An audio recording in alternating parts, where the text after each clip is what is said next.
Mais uma vez, nós vamos postergar o início do Evangelho de Lucas.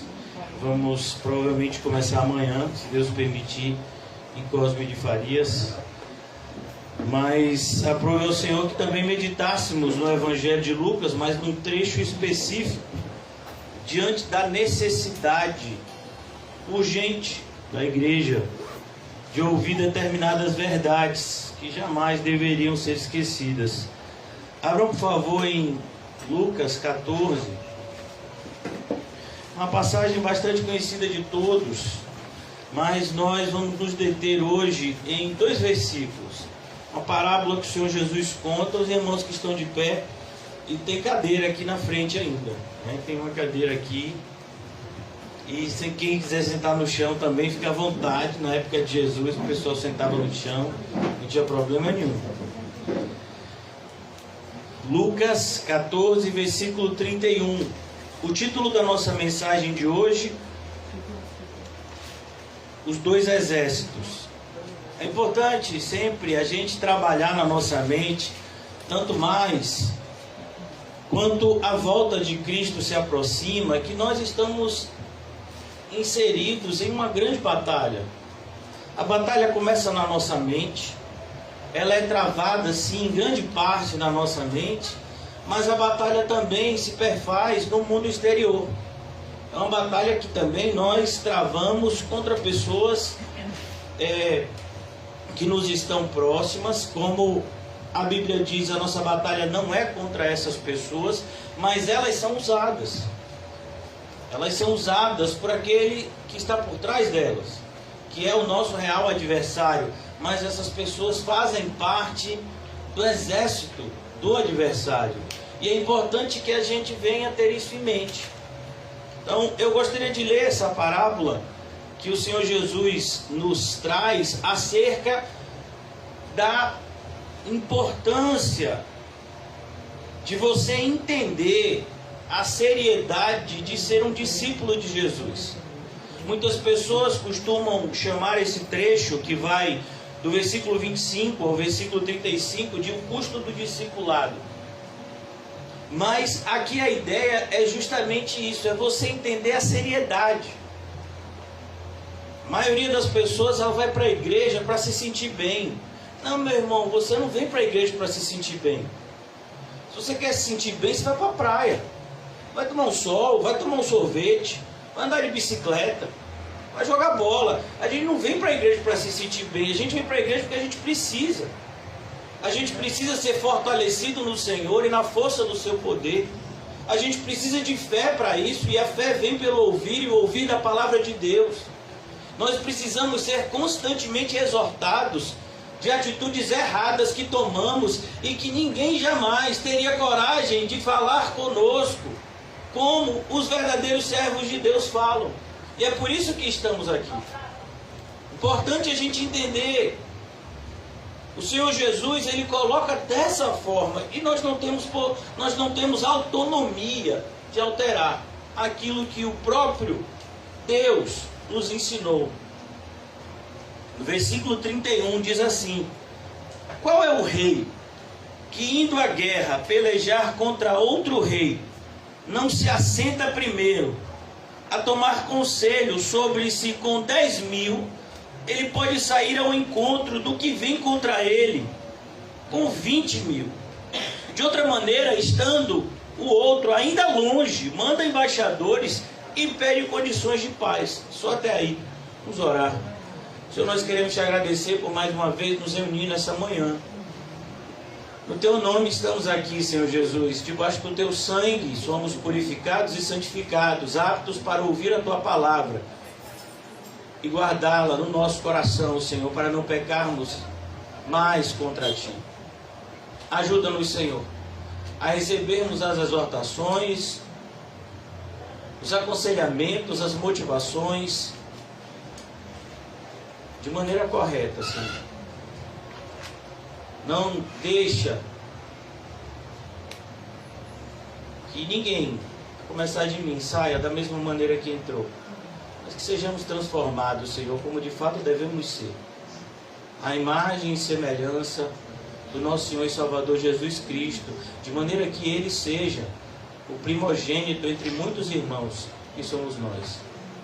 Ajuda-nos a entender, Senhor, o privilégio de sermos cristãos, mas também a responsabilidade. Em nome de Jesus, amém e graças a Deus. Então todos vocês já entenderam o contexto. Qual é o contexto? Jesus, ele olha para uma grande multidão, isso está aqui no versículo 25. Ele olha para uma grande multidão e ele volta-se para ela, por quê? Porque ele diz: o pessoal não está entendendo. A porta é estreita, o caminho é apertado, então se tem uma grande multidão me seguindo, provavelmente a maioria não está entendendo, como na época de Gideão. Vamos à guerra contra os midianitas. Ah, tá, vamos à guerra contra os midianitas. 32 mil se juntaram. Então tá bom, os covardes voltam. 20 mil voltaram. Então é sempre assim a cena. Às vezes a gente está pensando que andar nos caminhos do Senhor é algo que não nos exigirá tudo. Tudo. Ora, ia com ele uma grande multidão, versículo 25. E voltando-se, disse-lhe: se alguém vier a mim e não aborrecer seu pai, sua mãe, mulher, filhos, irmãos e irmãs, e ainda também a sua própria vida, não pode ser meu discípulo. Perceba, irmãos, a necessidade. Você vai aborrecer. A ideia de aborrecer aqui é essa mesma. As pessoas vão ficar contrariadas. Então a gente quer ao mesmo tempo seguir a Jesus e quer que o mundo se agrade das nossas ações, das nossas atitudes. Isso não vai acontecer. Se isso está acontecendo, irmãos, é porque a gente não está agradando ao Senhor. As criancinhas que quiserem sentar aqui, eu garanto que eu não mordo. Eu garanto, né? O chão está limpo. Se quiser ficar se virado para mim, eu também não vou morder. Tá certo? Bodocó, venha, meu filho, ficar aqui perto de mim. Logo você, que é meu segurança, não quer ficar perto de mim. Vem pra cá. Jamison, venha, meu filho. Você também, fique aqui. Tirar esse ventilador, que ninguém tá. A gente tá aqui é para suar a camisa, não? Vamos lá. Amém? Mais algum soldado de Cristo? Não se esconda não, viu, Estelinha? Você mesmo, não tem pra quê um ilícito desse ocupar uma cadeira. Venha pra cá, sente aqui, bora. Venha, e você também, Henrique. Venha. Fica todo mundo aqui, juntinho aqui. Bora, pra sobrar a cadeira, venha.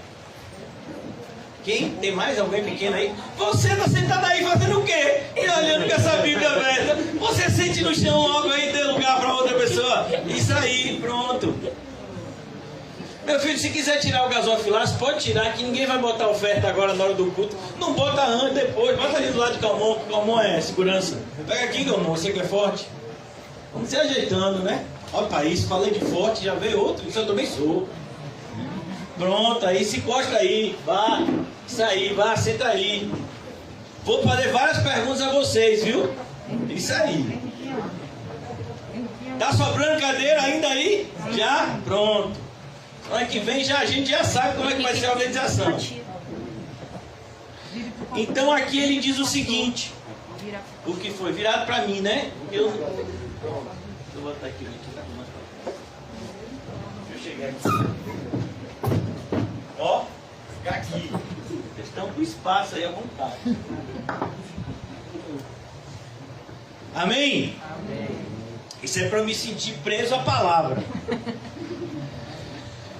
E qualquer que não levar a cruz, ó ela aqui, e não vier após mim, não pode ser meu discípulo. Então o contexto do que o Senhor Jesus está falando é esse. Agora vamos entender que exército é esse que o Senhor Jesus está falando? E eu creio que todos aqui, quem aqui já leu o livro de Gênesis? Quem começou Gênesis e no capítulo 5, 6 parou? E depois de um ano recomeçou. Eu fui assim. Olha em Gênesis, no capítulo 1, que coisa interessante. Não, Gênesis capítulo 3, perdão. Amém? Vamos lá? Gênesis capítulo 3. Todo mundo sabe o que foi que aconteceu aqui no capítulo 3? Gênesis capítulo 3 é a queda. Mas quem foi que caiu, pastor? Eu não vi ninguém tropeçando. Tropeçou sim, caiu. Caiu da graça, caiu da comunhão com Deus. O homem foi separado de Deus por meio do pecado. Mas olha que coisa interessante. Nesse exato momento, antes mesmo de serem expulsos da comunhão com Deus, que simbolizava o jardim do Éden, o Senhor profetizou algo que aconteceria. A serpente. E ele diz assim, versículo de número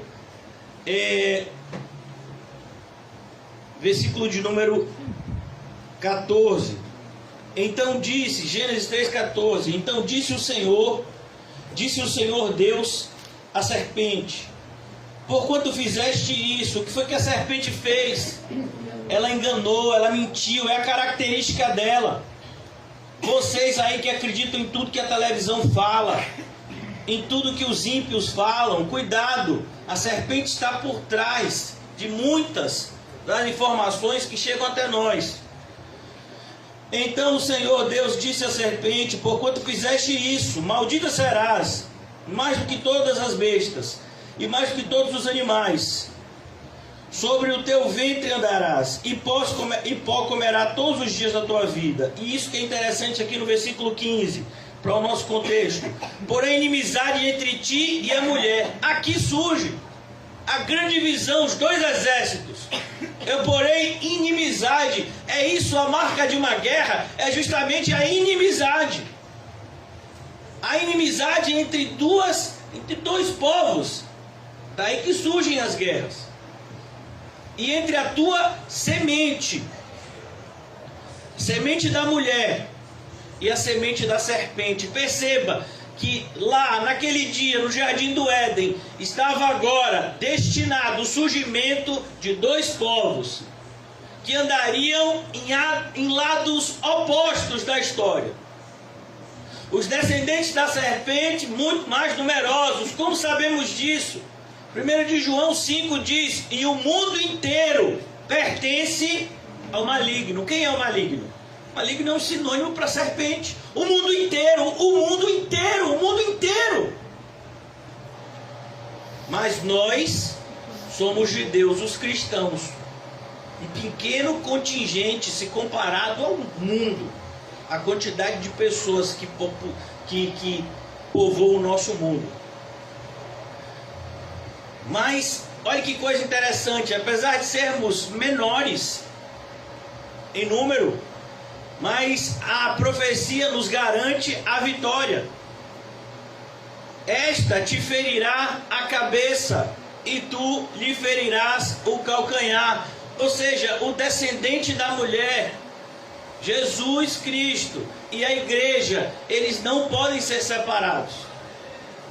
Ferirá a cabeça da serpente, mas ela ferirá o calcanhar. Jesus teve que morrer, ele teve que ser torturado, ele teve que sofrer traição, tudo isso, para que eu e você pudéssemos ser salvos. E nós, na qualidade de cristãos, também padecemos muitos sofrimentos que nos identificam com o nosso Salvador. Como está escrito em Filipenses, nos deu a graça não somente de crer, mas também a graça de padecer por amor a Ele. Então é isso que você precisa entender. Existem dois exércitos no mundo nesse exato momento. A primeira pergunta que eu faço para vocês, inclusive para vocês crianças, que a gente vê na Bíblia um monte de criança endemoniada, sabia disso? Eu nunca vi pastor falando sobre isso. As crianças é tudo anjinho, é tudo bonitinho. É mesmo, meu filho. E você nunca leu os evangelhos, não é? Os pais que vão desesperados atrás de Cristo porque o filho está endemoniado. Então, cuidado. As crianças têm que ser criadas em um ambiente aonde elas possam estar protegidas do mal. E não num ambiente em que elas sejam influenciadas e possuídas pelo próprio mal. Isso é sério, irmãos. Você lê a Bíblia, mas nem sempre você entende a Bíblia. Então, a Bíblia fala de animais possuídos por demônios e crianças possuídas por demônios. Então, antes de você dizer, ó, que anjinho, cuidado, viu? Não vai te ver, não. Voltando agora para o nosso texto. Lucas 14. Mais uma vez. Qual é o rei que, indo à guerra, pelejar contra outro rei? Precisamos entender que aqui é uma parábola. A parábola, ela deve ser estudada de maneira abrangente para que nós possamos extrair dela um princípio. Qual é o princípio que Jesus quer usar? Não adianta lutar contra a vontade de Deus. Você vai perder. Esse é o princípio. O cristão é aquele que entendeu isso. Eu não tenho como ir contra a vontade de Deus. Não dá. Se eu for contra a vontade de Deus, eu vou ser destruído. O cristão é aquele que entendeu isso. Ele foi alcançado por essa verdade inalterável. Nem que todos os exércitos do mundo se juntem contra o Senhor, não vão vencer. Como está escrito em Apocalipse, não vão vencer. Não, o cristão entendeu. É por isso que a palavra correta não é eu escolhi, não, eu me rendi a Cristo. Eu me rendi. Não, Senhor, eu me rendo. Eu cansei, Senhor, de lutar contra a sua vontade. Eu cansei de bater a cabeça. Eu cansei, Senhor. Não foi assim o filho pródigo? Logo depois Jesus vai contar uma parábola que traz essa verdade. Então ele está falando aqui qual é o rei que indo à guerra, pelejar contra outro rei, não se assenta primeiro a tomar conselho sobre o que tem 10.000. Que guerra é essa, irmãos? Eu quero que você entenda agora, segundo ponto da nossa mensagem, essa guerra é travada de maneira em 3 áreas, por assim dizer. A primeira área dessa guerra é a nossa mente. Se você puder abrir comigo em Gálatas capítulo 5.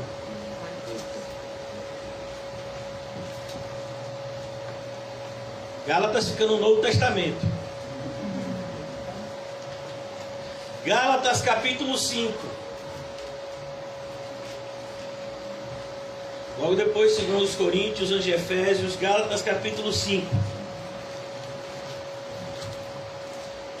Eu vou ler esse texto todo, porque eu creio que é importante para a gente na manhã de hoje. O apóstolo Paulo vai fazer agora uma diferença muito clara. Ele vai traçar um paralelo entre as obras da carne e o fruto do Espírito. E não é por acaso. Poderia, né? A lógica seria as obras da carne e as obras do Espírito. Ou então, os frutos do Espírito e os frutos da carne. Essa seria a lógica. Sim ou não? Não. Mas para Deus não é esse tipo de lógica. As obras da carne é o quê? É aquilo que a nossa natureza faz.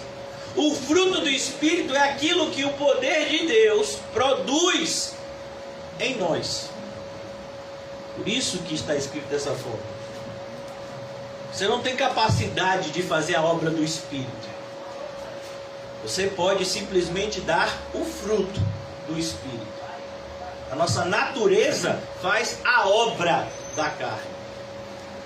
Por isso devemos lutar contra a nossa natureza. Digo, porém, versículo 16 de Gálatas 5. Olha a guerra aqui, irmãos. Essa primeira parte vai determinar de que lado do exército você está. Se do lado de Deus ou do lado do diabo. Amém?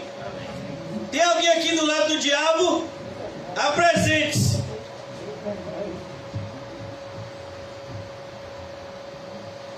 Digo, porém, andai em espírito e não cumprireis as concupiscências da carne. Meu Deus, outro dia uma pessoa me disse, não, porque assim meu time de futebol é minha paixão.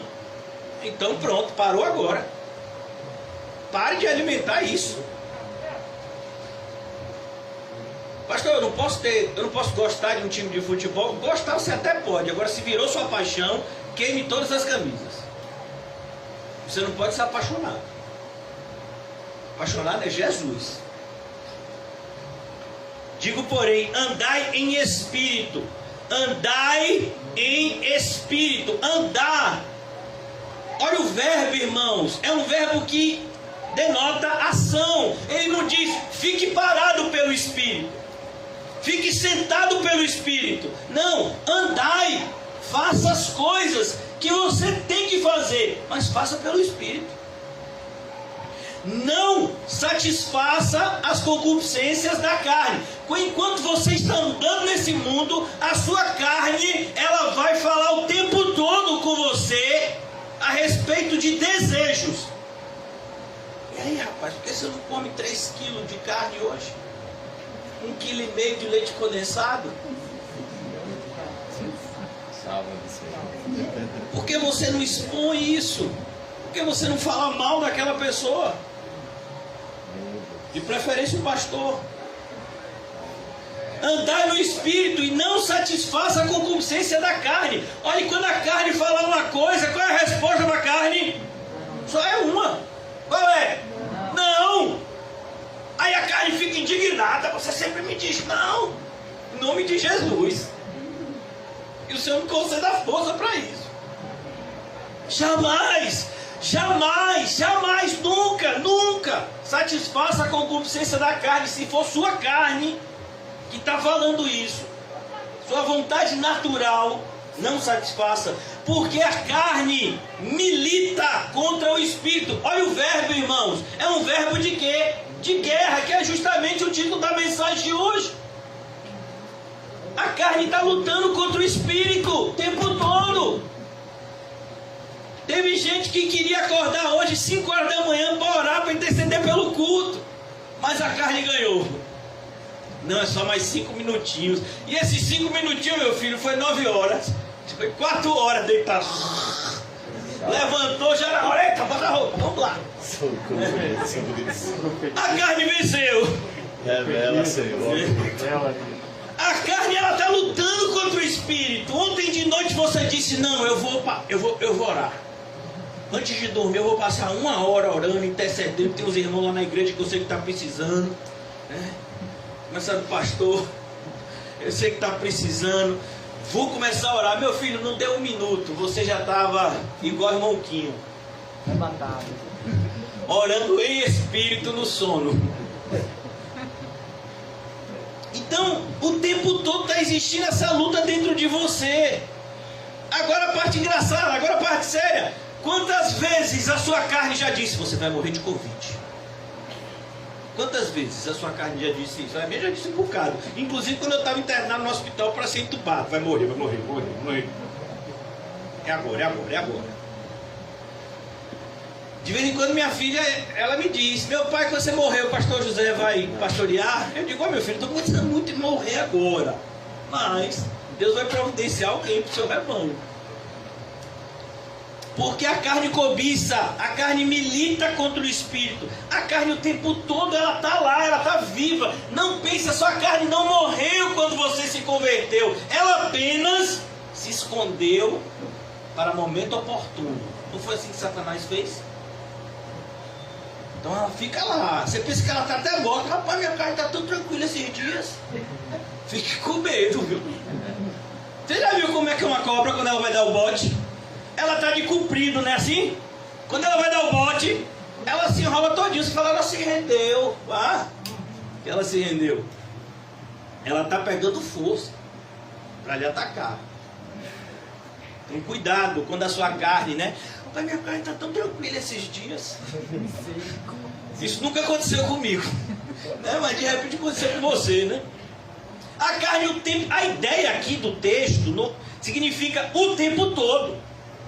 A carne milita contra o Espírito e o Espírito contra a carne. Olha, Paulo quer deixar bem claro também que o Espírito também está lutando.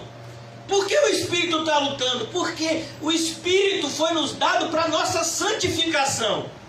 Não basta simplesmente parar de fazer o mal, é preciso começar a fazer o bem. Então é isso, o Espírito está lutando. É só para parar de fazer o mal, começar a fazer o bem. Não é só parar de pecar, é começar a estimular os outros à santidade. Se você é santo, você deseja que seus irmãos também sejam. Então é isso aqui, é uma luta. E este opõe-se um ao outro, eles estão em oposição, é um exército, é como nós acabamos de ler em Lucas 14. Um rei lutando contra outro. Para que não façais o que quereis. E aí a gente fica nesse meio. O Espírito dizendo uma coisa, a carne dizendo outra. Você diz, rapaz, você não vai, não. E aí, como é? Como é? Você não sabe quem tem que seguir, se o Espírito ou a carne? Fala que é a minha carne, né? Gente boa. A carne é gente boa, né? Não, minha carne quer que eu seja feliz. O Espírito fica com esse negócio de cruz, morte. Isso é coisa ruim. Tem que sofrer. Não, minha carne fala, não precisa disso tudo. Para de ser um cristão tão radical assim. Não é assim que a nossa carne fala? A nossa carne fala aquilo que é agradável para a gente. Por isso que nós somos mais suscetíveis a ouvir a ela do que ouvir o Espírito. Tem horas que o Espírito fala que você acha que é loucura. Mas, versículo 18. Mas se sois guiados pelo Espírito, oh Jesus, essa é a nossa esperança. Tem alguém aqui guiado pelo Espírito? Rapaz, fiquei com medo agora, viu? Acho que eu vou tomar uma surra no final. Tem alguém guiado pelo Espírito? Amém. Rapaz. Jesus, o negócio pegou aqui, viu? Me ajude. Mas se sois guiados pelo Espírito, não estáis debaixo da lei. Olha que lei é essa. Paulo está falando no capítulo, na carta aos Gálatas, um dos assuntos principais é justamente o relacionamento da lei e o Evangelho. Nós não somos judeus. Nós não estamos aqui para sacrificar animais. Nós não estamos aqui para cumprir determinados rituais. Não. O ritual que nos salva já foi cumprido. Foi a morte de Cristo.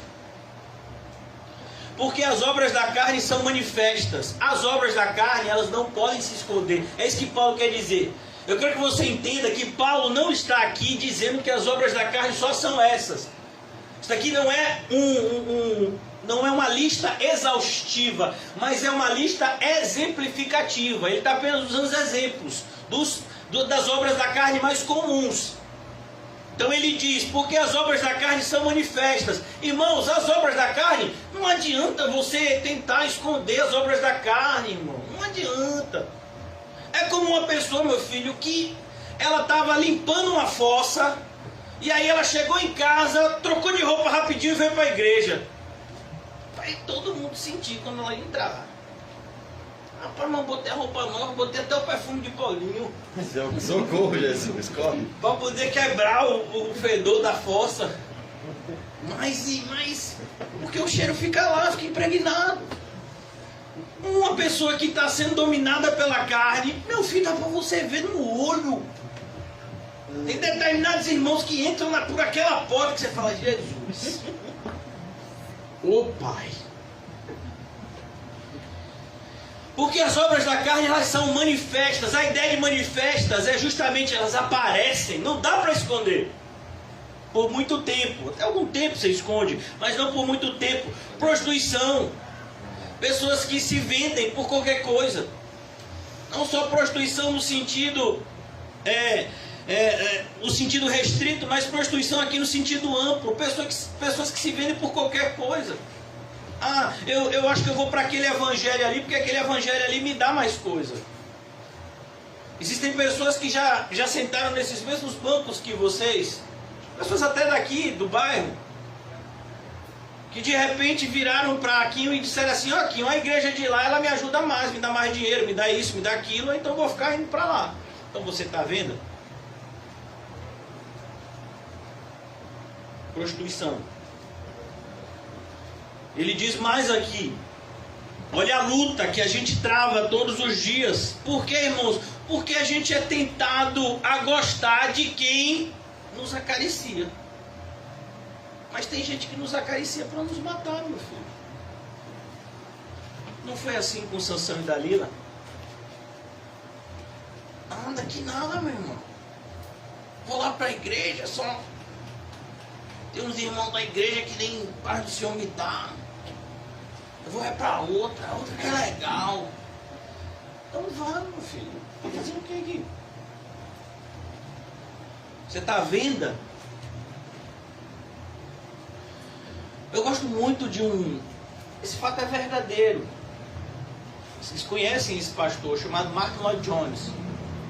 Quem gosta muito dele é o irmão João, tem vários livros dele. Martyn Lloyd-Jones, ele foi um pastor muito usado por Deus na sua geração.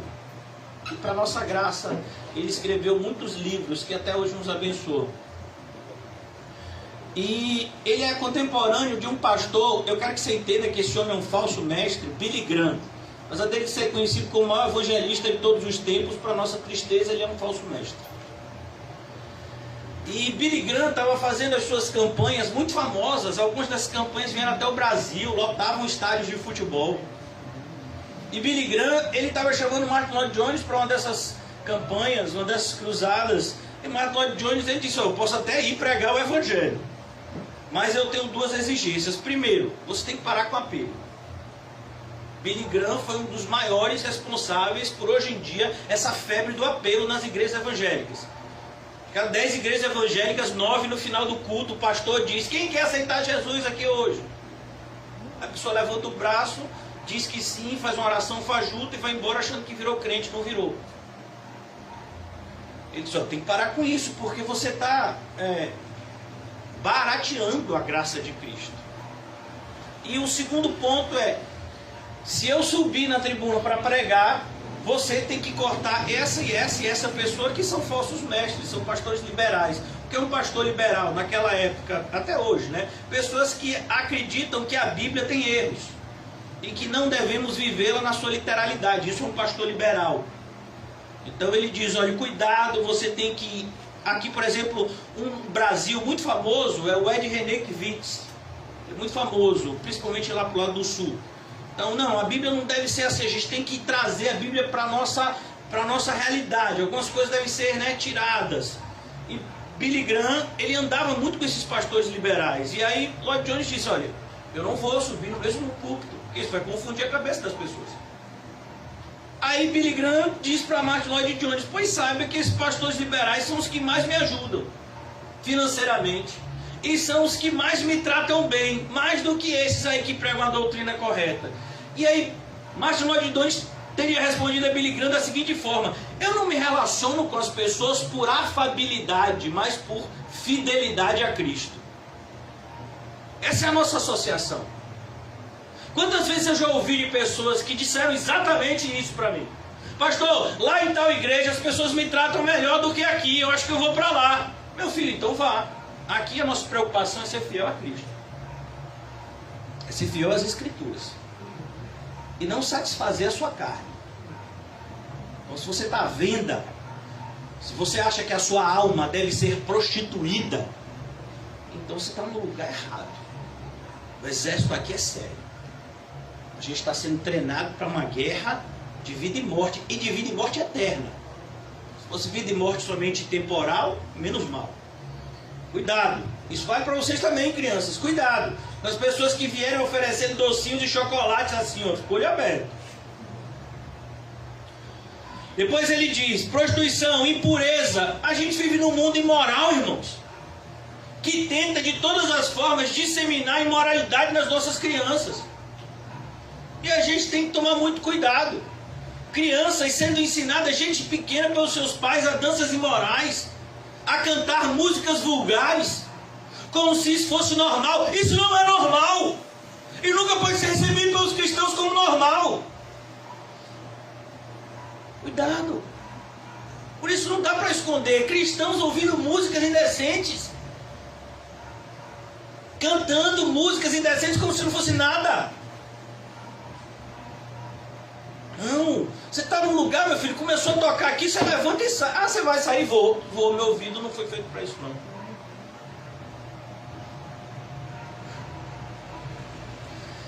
Lascívia. O que é lascívia, irmãos? Um desejo descontrolado. É o que a gente conhece hoje como vício. Ah, é isso, é verdade. Tem um monte de gente viciada, né? Você sabia que videogame é um vício, crianças? Quando você fica 2, 3 horas... Celular é vício, né, Maria?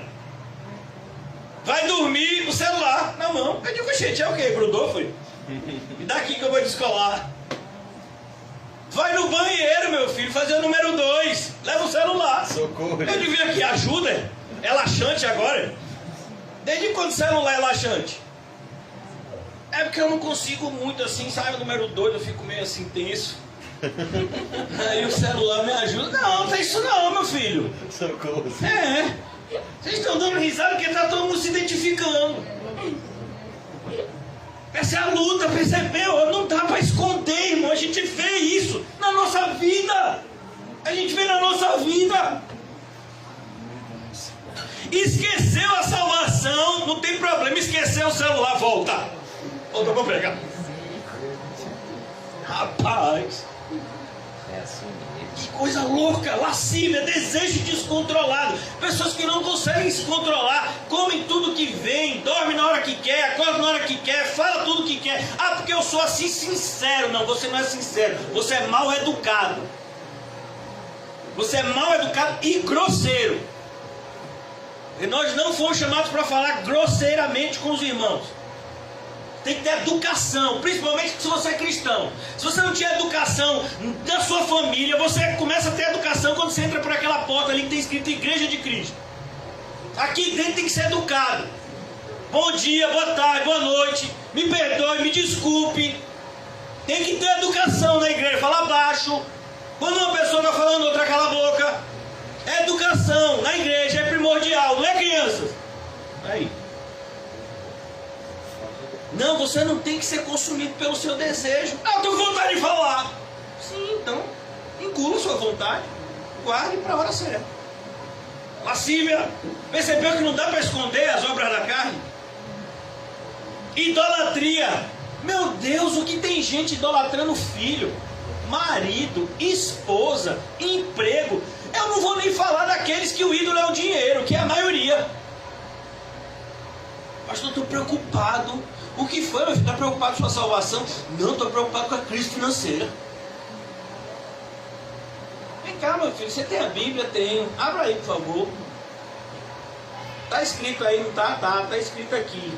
Já fui moço, hoje eu sou velho, nunca vi um justo desamparado, nem a sua posteridade mendigar o pão. Você acredita nisso, pastor? Eu acredito, mais o que? Então não acredito. Então cuidado, irmãos, cuidado com a idolatria. Já dizia um pastor do passado, o nosso coração é uma fábrica de ídolos. A pessoa começa a namorar, a noiva vai casar, pronto, a noiva ou o noivo virou o Deus. Eu já vi isso na igreja. Teve gente, inclusive, que já saiu porque eu disse, meu irmão, tá errado esse relacionamento. Aí a pessoa saiu e foi para a igreja que tolerava esse tipo de coisa. Não, meu filho, seu Deus é um só, é só Jesus. E tem mais, quem é casado aqui? Seu Deus é Jesus. Não tem negócio de esposa e marido não. A minha esposa disse que eu tenho que fazer isso porque senão ela vai me abandonar. Que me abandone. Já me viu eu fazendo algo que vai entristecer meu Cristo para agradar outra pessoa, ainda que seja meu cônjuge? Não, ó o dedinho.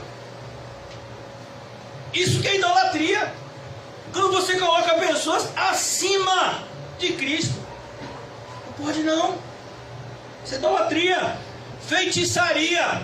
Oh, meu Deus do céu, coisa mais comum hoje é crente feiticeiro. Pastor, pega o alho ungido. Eu digo o quê? Vai fritar o quê? Pastel?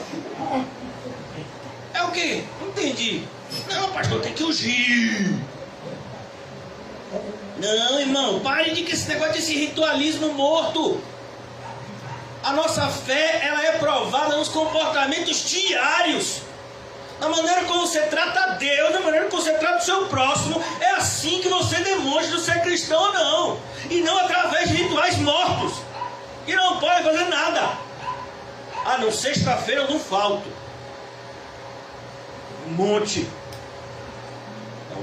de gente que não sabe nada de Bíblia no monte. Feitiçarias, inimizades. Meu filho, você já viu? Uma das coisas mais comuns é inimizade dentro da igreja.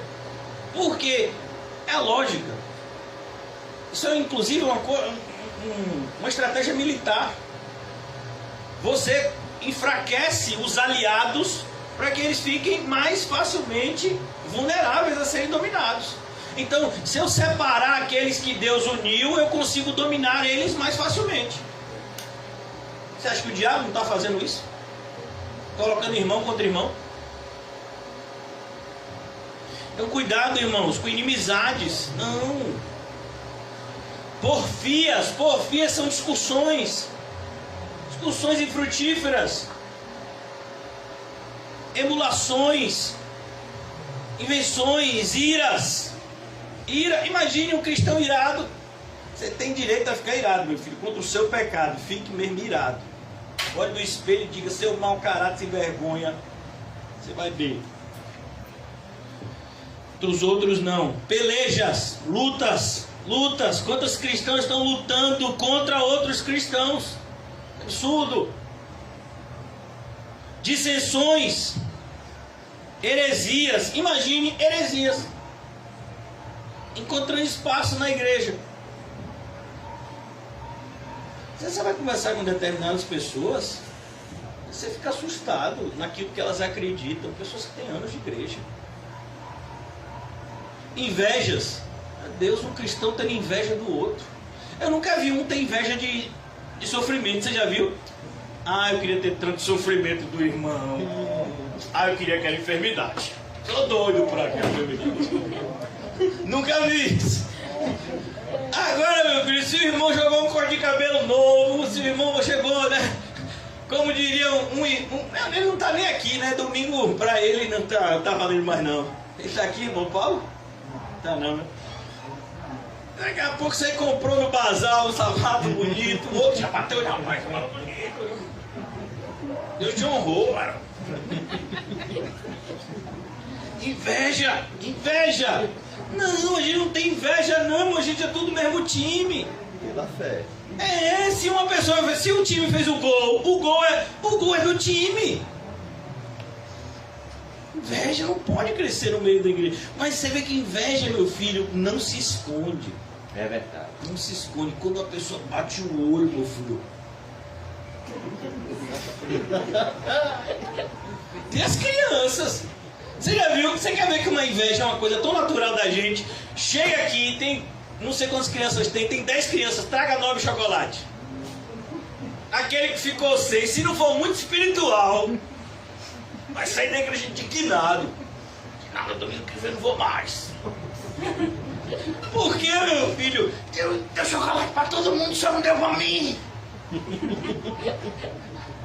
E tem mais. E agora vamos fazer o seguinte: você tá todo mundo mesmo chocolate, chega pra outro, você dá uma barra. Aí não, mano. Como a história? Sabe por que a estrelinha é pequenininha? Tá ganhando uma barra de chocolate? Eu também sou pequeno. Inveja. Não dá pra esconder, irmão. Você senta pra conversar com determinadas pessoas e o que sai da boca delas é o quê? Inveja. Tô falando de gente da igreja, viu?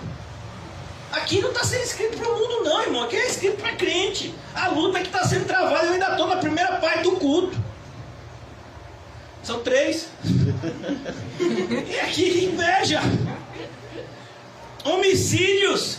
Rapaz, o que teve de gente que já matou o pastor nessa época de pandemia. Olha, irmão, vou falar sinceramente. Quando eu estava no hospital, o que eu ouvia de oração, que dizia assim: salve e leva, pai. Porque o pastor ainda estava desviado. Abriu a igreja na época de pandemia, bem feito, que pegou, ele está internando no hospital, tem que morrer, aquele infeliz. Sabe que igreja virtual que é tendência. Salve e leva, pai! E eu lá no hospital, ouvindo tudo isso do Espírito, digo: meu Deus! Gente querendo a morte do irmão. Já pensou? Homicídio. Pessoas que querem a morte do próximo. Bebedices aqui, irmãos, é qualquer tipo de exagero, tanto na comida, bebedice, glutonarias e coisas semelhantes a essa, qualquer tipo de exagero. Por quê? Porque a característica de quem tem o Espírito é o domínio próprio. Então automaticamente você não pode exagerar em nada. Os que cometem tais coisas não herdarão o reino de Deus. Deu para entender aqui? Os dois exércitos, o reino de Deus e o reino do mundo. Quem comete essas coisas pode até achar que está indo para o reino do céu, mas não vai não. Glória a Deus. Pode até achar que está indo, mas não vai não. Mas o fruto do Espírito, você é um ramo que foi enxertado na videira que é Cristo. Mas o fruto do Espírito é amor, alegria, paz. Olha que coisa, paz. Tá tudo caindo, desmoronando. Você tá o quê? Em paz, alegre, com amor. Ah, mas fulano me odeia. Mas você ama fulano. Longanimidade, eu já disse que longanimidade é quando acaba a paciência. Benignidade, fazer o bem. Bondade, seguir aquele que é bom. Fé e fidelidade vem da mesma raiz. Mansidão, aquele que é obediente a essas crianças. Vocês não são obedientes? Quando o papai fala uma coisa, a mamãe fala uma coisa, vocês obedecem? Henrique chega e me deu uma olhada aqui. Porque eu sou obediente. E você, Bodoco, é obediente? É mesmo? Quando seu pai diz assim, fique quieto, você fica? Fica, meu filho. Pela fé. É isso mesmo. Então ele diz aqui, ó.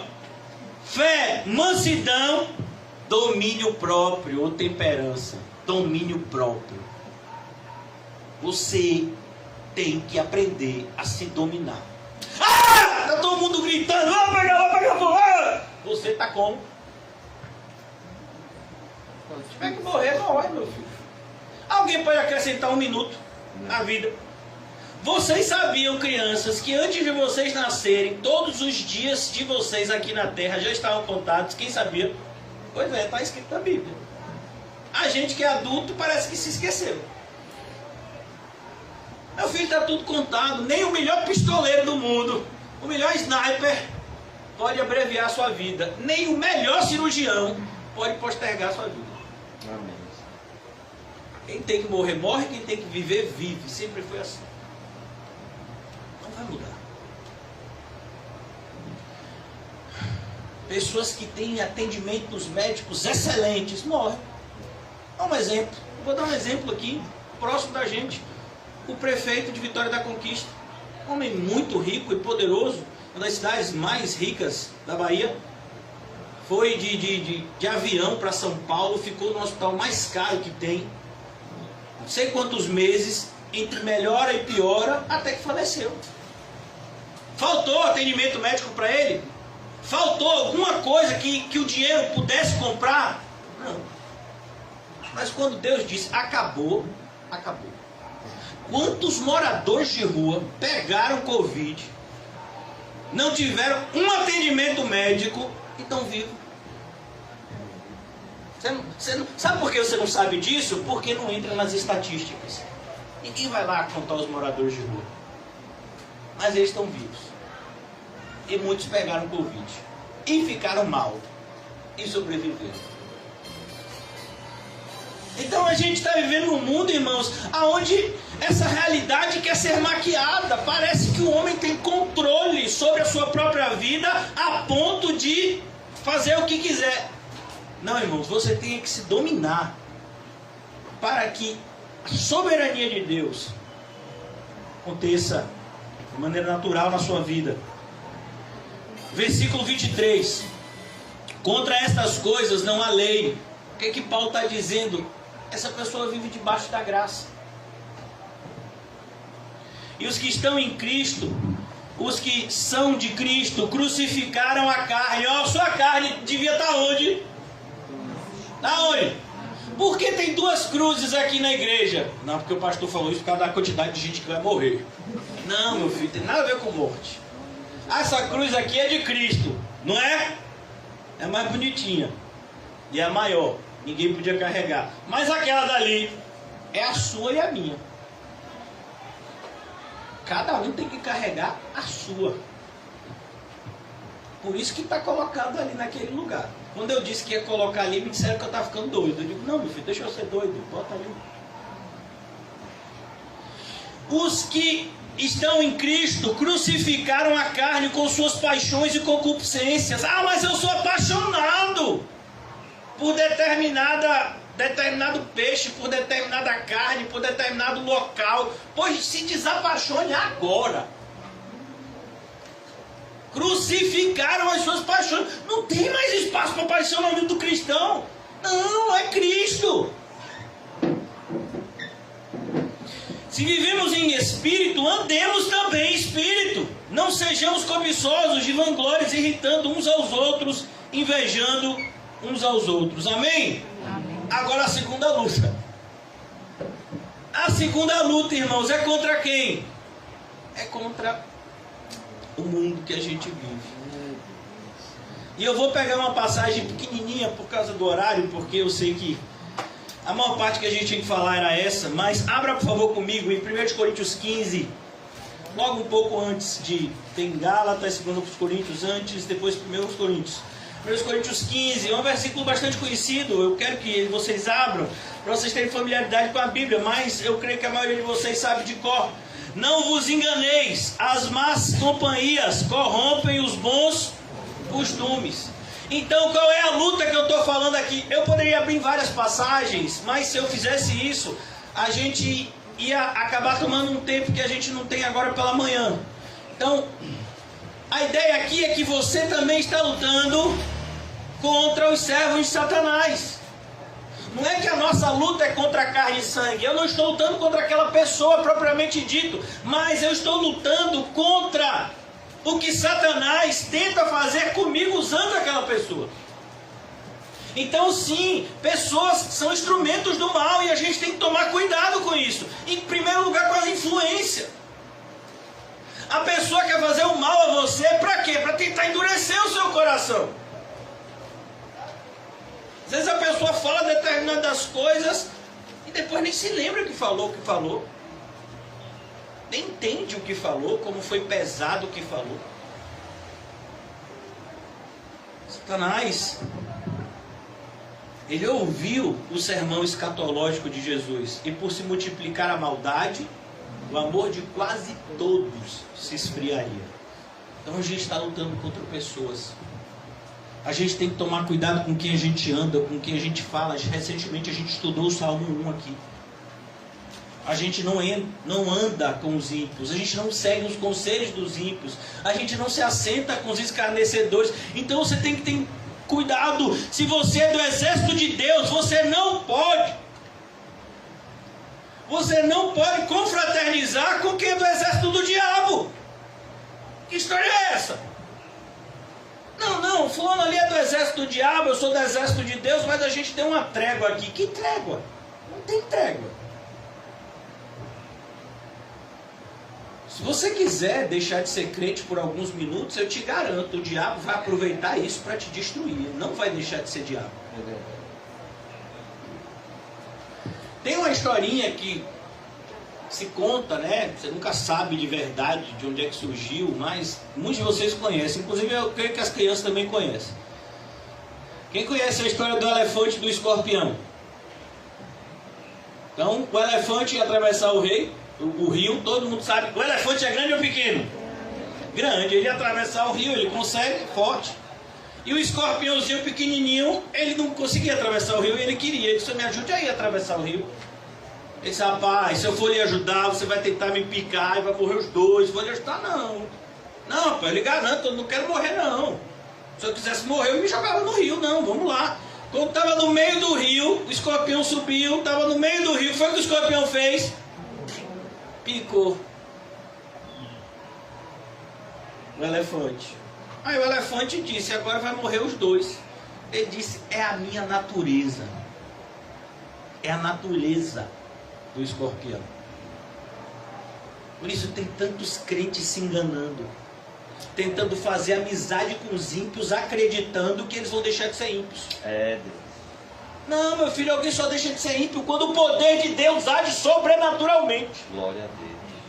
E o poder de Deus age sobrenaturalmente primeiro usando os servos de Deus para falar a verdade. Olha, seus ímpios, vocês vão para o inferno. Cuidado, viu? O tempo de vocês, ó, tá chegando.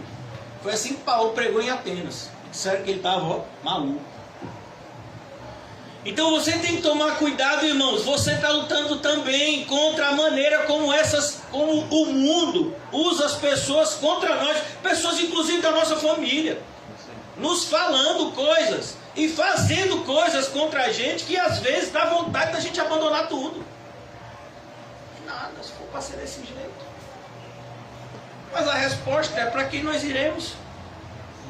Só o Senhor tem a palavra de vida eterna. Então a gente pode viver, irmão, sem esposa, sem marido, sem filhos, sem pais. A gente só não pode... Sem pai e mãe. A gente só não pode viver sem Cristo. Sem Cristo não dá para viver. Glória a Deus. Essa é a certeza que o cristão tem.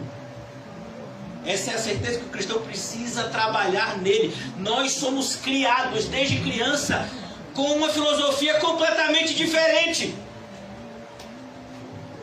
Olha, você tem que fazer isso pelo seu pai, pela sua mãe. Sim, claro, você tem que fazer isso. Mas em primeiro lugar é Cristo. Você faz isso para agradar Cristo. Você é um bom filho para agradar Cristo. Você é um bom pai para agradar Cristo. Você é um bom cônjuge para agradar Cristo. Você é um bom patrão, você é um bom funcionário para agradar Cristo. E não como uma finalidade em si mesma. Muitos de nós aqui temos vivido a realidade do cachorrinho. Tem gente que diz que cachorro é inteligente. Não, meu filho, o cachorro não é inteligente não, as pessoas é que são estúpidas. Então, o cachorro, eu não sei se você já viu um treinamento de cachorro, eu já vi. O cachorro, você trabalha ele no sistema da recompensa. Então, quando ele faz quando ele responde corretamente a um comando, o que o tratador faz? Dá uma recompensa. De maneira que ele vai sendo o quê? Ele vai sendo treinado naquilo. Então toda vez que eu fizer isso, eu vou receber minha comidinha. Então fazer isso é bom. É isso que o cachorro absorve. Eu vou dar pata quando fulano disser dar pata, porque isso é bom. Ainda que eu não receba a comidinha, mas é bom. Então é isso que é trabalhar. Tem gente que tem vivido debaixo dessa mesma realidade. Eu não vou fazer isso porque quando eu faço isso gera uma recompensa para mim. Física, emocional, financeira. Então isso deve ser bom. Não. A maioria das vezes você está alimentando a sua carne. E não o seu espírito. Por isso você tem que lutar contra essa influência do mundo. Em terceiro lugar, irmãos, e eu não vou nem abrir aqui, porque eu creio que vocês já estão familiarizados demais com o texto, a gente estudou recentemente. A gente está lutando contra hostes espirituais do mal. Uma guerra que a gente está travando. Você acha que a gente tem alguma chance contra um demônio sem Cristo? Todos nós juntos aqui, nem sei quantos tem aqui. A igreja está lotada, tem 20 pessoas. Então, todos nós aqui juntos, meu filho, um demôniozinho destrói todo mundo aqui, destrói esse bairro. Não se engane, os demônios eram anjos. Eles caíram, mas eles continuam sendo seres poderosos. A nossa única esperança é Cristo, é estar nele. Por isso que Jesus disse o que disse: você vai fazer a missão que eu te dei, ir por todo mundo, pregar o evangelho. Mas saiba, eu estarei com vocês. Por quê? Porque se eu não estiver com vocês, o negócio vai pegar por lado de vocês. Ele diz isso antes: todo poder me foi dado no céu e na terra, e eu estarei com vocês até a consumação dos séculos. Não brinque. Demônios existem. E assim como um tubarão branco fareja uma gota de sangue a 5 quilômetros de distância no mar, um demônio fareja, não medo, insatisfação, a quilômetros de distância. Tudo que o demônio quer é um coração insatisfeito, para poder ele pegar esse coração e colocar de costas para Deus. Foi isso que ele fez com Eva. Foi isso que ele fez com tantos outros. Você vai continuar servindo esse Deus? Esse Deus que deixou que isso e isso acontecesse com a sua vida? Se ele é tão poderoso, por que o mundo está desse jeito? Por que tantas pessoas estão morrendo? Por que assim? Por que isso? Por que aquilo? Por que desastres acontecem? Por que crianças são mortas? Por que isso? Por que aquilo? Ah, se Deus é tão bom e ele pode acabar com tudo isso, se ele quiser, então assim, como é isso? Isso tudo para poder nos colocar de costas para Deus. Para que a gente venha acreditar que é Deus que é mau. Olha que coisa louca. Deus é mau e a gente é bonzinho. É mesmo. Você já se olhou no espelho direito? Então essa é a luta, irmãos. Esse é o exército. Os dois exércitos aqui. A luta que é travada é essa. E eu quero que você se pergunte agora, que exército você faz parte? Qual é o exército que você faz parte? Meu Deus, é tão vergonhoso. Pessoas que se dizem cristãos e comportamentos que têm. Nessa carta que Paulo escreveu aos Coríntios, que a gente leu aqui, eu já vou até fechar a Bíblia. Nessa carta que a gente leu, 1 Coríntios, Paulo vai dizer, capítulo 5, olha, tem cristão que está fazendo coisa que até os ímpios se envergonham em fazer. Meu Deus! Os ímpios têm vergonha de determinadas coisas que os cristãos perderam o freio. Perderam a vergonha. Eu vi coisas essa semana que eu fiquei assim, não, eu não acredito que eu estou vendo isso, eu não acredito que eu estou ouvindo isso, eu não acredito que eu estou passando por isso, porque não pode ser um cristão. A pessoa conhece o verdadeiro evangelho, está falando isso, está andando com determinadas pessoas. Olha, irmãos, você tem que entender uma coisa, você é cristão, você vai ser rejeitado. Foi algo muito difícil para mim no começo. Talvez para vocês seja mais fácil, vocês são mais espirituais. Mas é difícil você ser rejeitado pelas pessoas que antes te amavam. Quando você era do mundo. Você era da galera, as pessoas chamavam. Mas agora você é de Cristo. E aí, meu filho? As pessoas vão te rejeitar, elas vão falar mal de você, elas vão olhar para você com um olhar que você diz assim, rapaz, não é possível, é um cão que está fazendo isso. Não é possível. Não é possível que um marido trate uma esposa desse jeito, que uma esposa trate o marido desse jeito. Não é possível. Não é possível que um filho faça isso, não é possível que um pai faça isso, não é possível. E diz que é cristão. Olha, eu estou em Cristo, viu? Rapaz, quando a pessoa me fala isso, eu digo, imagine quem está no demônio. E Jesus está dizendo aqui, nessa passagem que a gente leu, você fez as contas? Porque se você está no exército errado, deixa eu lhe dizer algo, parece até que você está ganhando. Parece. Por quê? Porque o general ainda não se levantou. Mas quando Cristo se levantar, sabe como é que ele vai destruir o diabo, esse ser tão poderoso? Com o sopro da sua boca. Meu Deus do céu, que poder é esse? Não tem duelo entre Satanás e Cristo. Não, Cristo vai soprar, acabou, pronto. Por isso o inteligente é estar ao lado de Cristo. Por que você acha que tantos cristãos aceitaram o martírio quando podiam rejeitar Cristo e viver uma vida tranquila? Irmãos, olha, eu assisti um filme recentemente, comentei com os irmãos num culto passado, um filme chamado Silêncio, muito famoso, dirigido por um desses diretores famosos aí, Martin Scorsese, que conta a história verídica de dois padres que apostataram no Japão, dois padres jesuítas. Lá, quando você dizia que você rejeitava a Cristo, você era aceito de novo na sociedade e era uma maravilha, faziam até festa.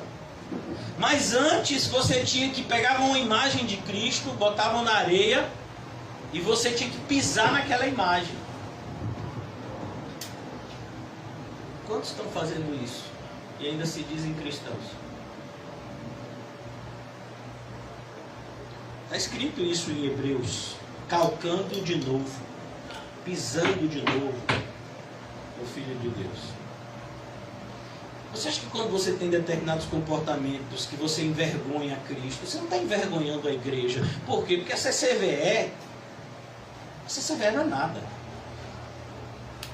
Nós fazemos parte de algo que tem valor, que é a igreja de Cristo. Somos uma comunidade local e temporal dessa igreja que é eterna e onipotente, assim como o seu Criador. Mas o nome que a gente tem aqui, ah não, fulano fez isso assim, que vergonha, né, pastor? Para mim não, para Cristo. Coitado dessa pessoa. Por isso que a gente tem que pesar, irmãos. A gente tem que pesar ações e consequências. Amém. A gente precisa começar a fazer isso. Glória a Deus. Verdade. Porque, sabe, eu tenho visto isso quase que diariamente. As pessoas estão fazendo as coisas, como na época lá do bezerro de ouro, sem freio, sem entender. É como, por exemplo, olha, quem já andou de montanha-russa? Ou você anda de montanha-russa, meu filho, é tudo uma maravilha, mas você já imaginou se a montanha-russa não tem freio? É uma maravilha. Aí tem uma hora que o freio trava. E aí você para. Ah, foi legal, vamos de novo. E se perdesse o freio? Como é? E agora? Então, tem pessoas hoje em dia que perderam o freio. Já não tem mais o filtro. Não tem mais filtro. Faz qualquer coisa, diz qualquer coisa. Não entende a seriedade. Deixa eu lhe dizer, eu não sou nada. Eu sou um zero à esquerda. Mas eu ocupo uma função aqui nessa igreja e não fui eu que me coloquei, não. Eu já quis fugir várias vezes. Durante essa semana, inclusive. Então, aqueles que se levantam contra aqueles que Deus colocou, eles vão ter que se ver com Deus. Eu não sei se vocês já leram o que foi que aconteceu com Miriam. Miriam era serva de Deus. Mas quando ela se levantou contra Moisés, o que foi que aconteceu com Miriam? O que foi? Ela virou leprosa. E quem foi que intercedeu por ela? Moisés. Cuidado quando você se levantar contra seus irmãos em Cristo que estão querendo que você tenha uma vida santa. Então vamos imaginar, vou contar aqui um fato. Vamos imaginar que é um fato que nunca aconteceu, apesar de acontecer quase que diariamente nas igrejas. Então vamos imaginar que você tem um amigo cristão e vocês buscam a Cristo junto, e esse amigo cristão começa um envolvimento com a namorada. E aí você exorta, ó meu irmão, cuidado. E de repente ele começa a aumentar esse envolvimento com a namorada. E você começa a exortar e mostrar que essa atitude não é de Deus e que essa namorada não está a serviço do Senhor na vida dele. Muito pelo contrário, está a serviço do mal. O que vai acontecer com esse seu amigo? Ele não vai ser mais seu amigo. Por quê? Porque você falou a verdade para ele. Essa igreja, irmão. Mas esse amigo que começa a falar mal do que é amigo de verdade, que estava falando sobre santidade, ele começa a falar que não, aquele ali é um fanático, aquele ali é um religioso, aquele ali é um formalista. Como é que Deus vai ser contra o amor? Eu amo essa pessoa, ela vai ser minha esposa. Ele começa a falar mal daquele que verdadeiramente está estimulando a santidade nos irmãos. Você está falando mal de Cristo. E um dia você vai ter que dar conta disso. Imagina, eu botei fulano para repreender você, para dizer o que eu queria te dizer naquele momento. Fulano foi minha boca na sua vida. E o que foi que você fez com ele? Você maltratou ele. E aí, já pensou você ouvir isso de Cristo? Então a gente tem que tomar cuidado, irmãos. É sério, é sério. Ações geram consequências. Nunca se esqueça disso. Se você estiver fazendo algo correto, algo no espírito, isso vai gerar a vida eterna. Mas se você estiver alimentando o mal, se você estiver plantando na carne, isso vai gerar o quê? Destruição. Que o Senhor nos ajude. Os irmãos que vão preparar a ceia, amém? Enquanto a gente está se preparando para a ceia, os irmãos vão distribuir os elementos da ceia para aqueles que estiverem aptos. Se tiver alguém que quer ser batizado, é só levantar o braço. Água aqui não falta. Saiba que a ceia é para os batizados, não só o batizado, mas que está realmente arrependido. Mas eu queria que antes que a gente fosse ceiar, nesse processo que vocês estão recebendo os elementos da ceia pelos irmãos, eu quero que você reflita sobre as suas ações e consequências da última semana, irmão. Você foi um cristão verdadeiro essa última semana? Você lutou ao lado de que exército nessa última semana? Meu Deus. Imagine um cristão naquele grande dia se ver que a farda que ele estava usando era a farda do exército do diabo. Já imaginou? Rapaz, mas eu tinha certeza que eu era de Cristo. Já imaginou isso? Obrigado.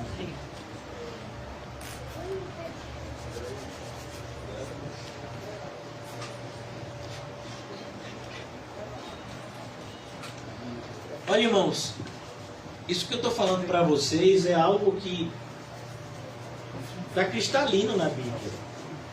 Capítulo 7 de Mateus, o Senhor Jesus diz: naquele dia, muitos dirão: Senhor, em teu nome eu expulsei demônios, em teu nome eu fiz milagres, em teu nome eu profetizei. Mais uma vez, isso é só exemplificativo. Quantas pessoas têm dito para si mesmas que têm feito coisas em nome de Jesus, quando na verdade elas estão fazendo essas coisas para si mesmas. A vida delas é uma iniquidade só.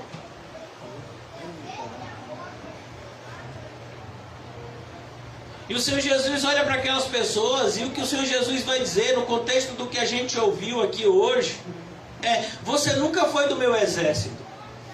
Nunca foi. Você viveu uma vida de iniquidade. Você viveu uma vida onde você trabalhava para o inimigo. E você trabalhava para o inimigo da maneira mais sórdida de todas, dentro da igreja. O pior tipo de gente que existe no mundo é aquele que está trabalhando para Satanás dentro do arraial dos santos. Pelo menos é o que a Bíblia ensina. Para essas pessoas, a condenação vai ser mais severa. Por isso a gente tem que pensar. A gente tem que pensar. Tem pessoas que saíram da igreja. Tem pessoas que continuam fora da igreja, apesar de algumas vezes entrarem nas transmissões e darem um amém, mas elas não são igreja. O problema, pastor, você não quer que essas pessoas voltem para a igreja? De jeito nenhum. Eu quero que essas pessoas se arrependam, chorem e voltem para Cristo. Só então elas podem voltar para a igreja. Porque se essas pessoas voltarem para a igreja sem se arrependerem e se voltarem para Cristo, elas vão estar na igreja fazendo o trabalho do inimigo. Quero que você entenda, você está em guerra.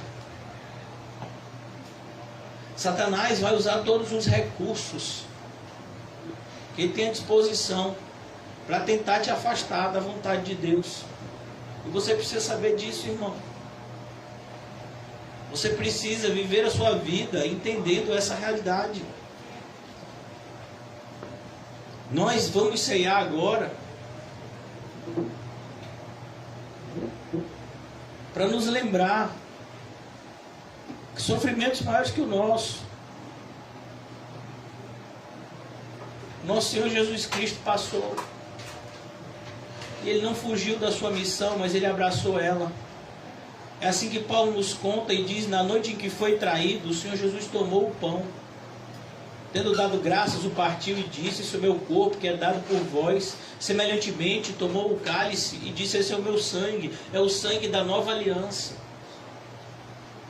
E ele repete: façam isso em memória de mim, até que eu volte. É o que nós estamos fazendo agora, nos lembrando do que Cristo fez, como Ele nos chamou para o exército dele, e como Ele vai voltar. Para nos colocar em segurança nas nossas moradas eternas. Você tem que ceiar debaixo dessa confiança, irmãos. Esse pão e esse cálice, eles trazem consigo várias promessas. Uma delas é: se o Senhor é por nós, quem será contra nós? Você olha para esse pão e para esse cálice e você se lembra: aquele que entregou o seu próprio Filho por amor a nós, como não nos dará juntamente com Ele todas as coisas? Comamos e bebamos para a glória de Deus.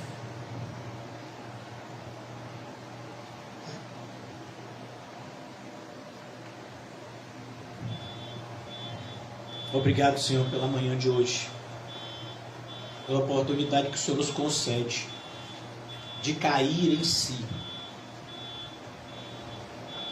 Ajuda-nos, Senhor, a termos a nossa mente dominada pela Tua palavra, de maneira que a nossa mente seja a mente de Cristo, para que as nossas ações, Senhor,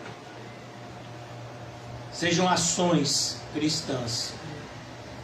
Aquele que diz estar em Cristo necessariamente tem que andar como Ele andou. Que seja assim essa nossa semana, Senhor, e toda a nossa vida, andando em Cristo aqui na terra e vivendo com Cristo para sempre no céu. Que essa seja a nossa realidade, essa promessa se cumpra em nós, em nome de Jesus, amém e graças a Deus. Amém, irmãos? Amém. Antes da gente terminar, eu queria dar alguns avisos. O negócio do... Eu sempre me confundo, minha irmã, minha filha sempre me corrige. Eu fico chamando dos irmãos lockdown, mas não é lockdown não, é toque de recolher. O toque de recolher de 8 passou para 9, é isso mesmo? Então essa semana os nossos encontros vão ser às 7 horas. Amanhã inclusive, 7 horas, pode ser como? 7 horas da noite, né? Porque eu estava vendo, a gente estava percebendo a dificuldade de muitos irmãos chegarem e também essa questão do transporte. Então os nossos encontros vão ser segunda, terça e sexta, de 7 às 8 da noite. E no próximo domingo, novo horário, 9h30 da manhã, tá certo? 9h30, tá bom? Porque aí a gente tem mais tempo de pregar até 2 da tarde. O que vocês acham?